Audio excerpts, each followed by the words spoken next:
Assalamualaikum warahmatullahi wabarakatuh. Kami dari kelompok 3 yang beranggotakan 7 orang, yaitu Laras, Lydia, Liza, Mera, Mia, Mutiara, dan saya sendiri, Naura. Pada mata kuliah perancangan dan pengembangan kurikulum kali ini, kami akan memaparkan materi mengenai prinsip kontinu dan implementasinya dalam pembelajaran. Pada kesempatan ini, saya akan memaparkan mengenai pengembangan kurikulum. Dalam rangka mencapai tujuan pendidikan, kurikulum tidaklah bersifat statis. Kurikulum dapat diubah maupun dimodifikasi secara dinamis, mengikuti arah perkembangan zaman. Proses mengubah dan memodifikasi ini dinamakan dengan proses pengembangan.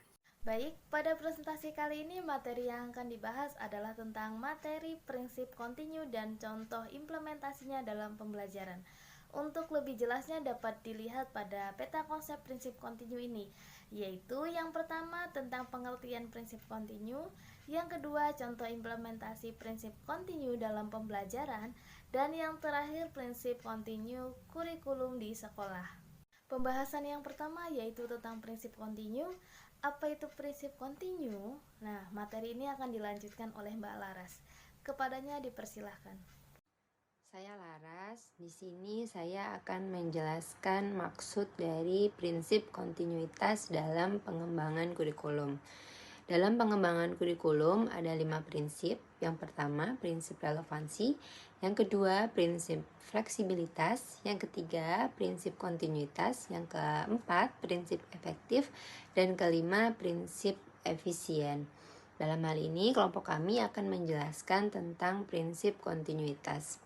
Prinsip kontinuitas maksudnya adalah dalam pengembangan kurikulum kita harus memperhatikan kesinambungan.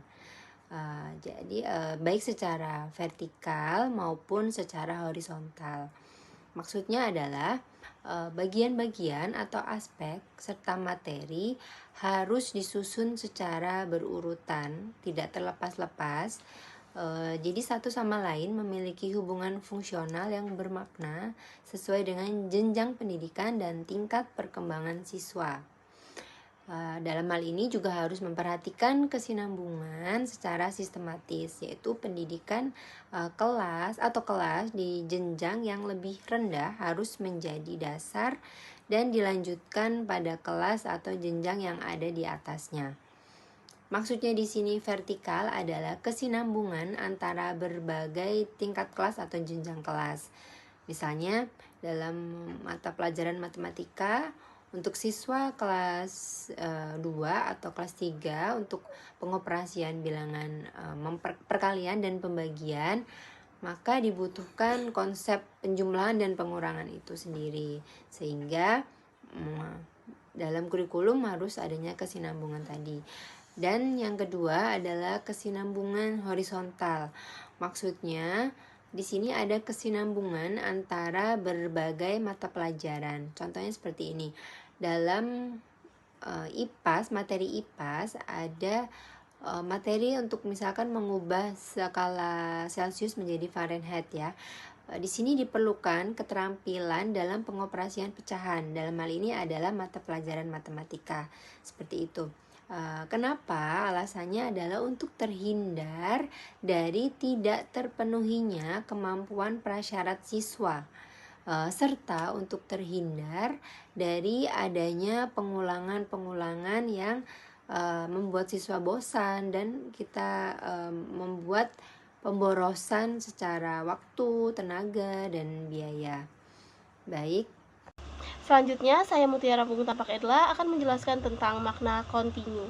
Makna kontinu di sini artinya berhubungan, yaitu adanya keterkaitan antara kurikulum dengan tingkat pendidikan, sehingga tidak terjadi pengulangan atau disharmonisasi dalam pembelajaran yang berakibat jenuh atau membosankan bagi guru maupun peserta didik. Dengan prinsip ini, tampak jelas alur dan keterkaitan di dalam kurikulum tersebut, sehingga mempermudah guru dan siswa dalam melaksanakan proses pembelajaran.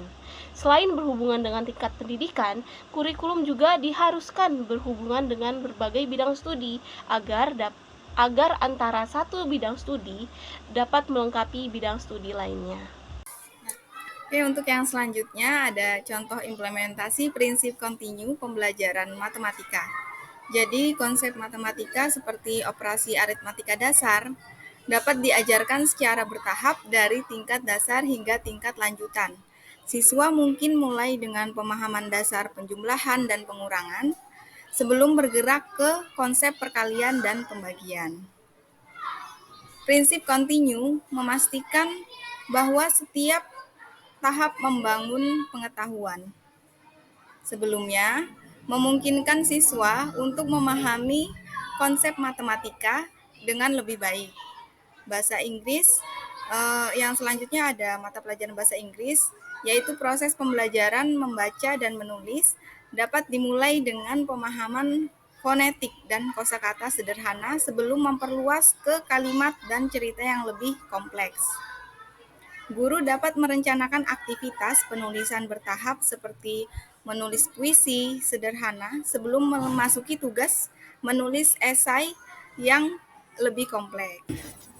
Implementasi prinsip kontinu dalam pembelajaran. Prinsip kontinuitas juga dikenal dengan istilah prinsip berkesinambungan. Artinya, prinsip berkesinambungan dalam evaluasi hasil belajar direalisasikan dalam bentuk pelaksanaan evaluasi secara teratur dan sambung menyambung dari waktu ke waktu. Evaluasi harus dilakukan secara sistematis dan kontinu agar dapat menggambarkan kemampuan peserta didik yang dievaluasi. Baik, saya akan melanjutkan implementasi mengenai prinsip kontinu di dalam pembelajaran. Wujud nyata dari penerapan prinsip ini di dalam proses pembelajaran. Di awal kegiatan pembelajaran, pendidik menjajaki pengetahuan dasar peserta didik atau terkait materi yang akan dipelajari dengan memberikan beberapa pertanyaan awal yang lebih dikenal dengan apersepsi atau sebagai pretest begitu. Kemudian setelah diberikan pretest dan ternyata pengetahuan mereka minim, kemudian selanjutnya peserta didik memaparkan materi secara sistematis. Di sela kegiatan pembelajaran, pendidik kembali mengajukan pertanyaan atau memberikan kesempatan bertanya kepada peserta didiknya untuk mengetahui perkembangan pengetahuan yang mereka miliki. Lalu pada akhir kegiatan pembelajaran, pendidik kembali memeriksakan pemahaman mereka secara utuh, di mana tidak hanya sampai di situ, pendidik juga memberikan tugas tambahan kepada peserta didik di luar kelas atau PR istilahnya, kemudian memberikan ulangan harian beberapa kali sesuai dengan banyaknya bab pembahasan selama 1 semester. Nah, sampai pada ujian tengah semester atau ujian akhir semester. Demikian presentasi dari kelompok 3 prinsip kontinu dan contoh implementasinya dalam pembelajaran. Demikian, wassalamualaikum warahmatullahi wabarakatuh.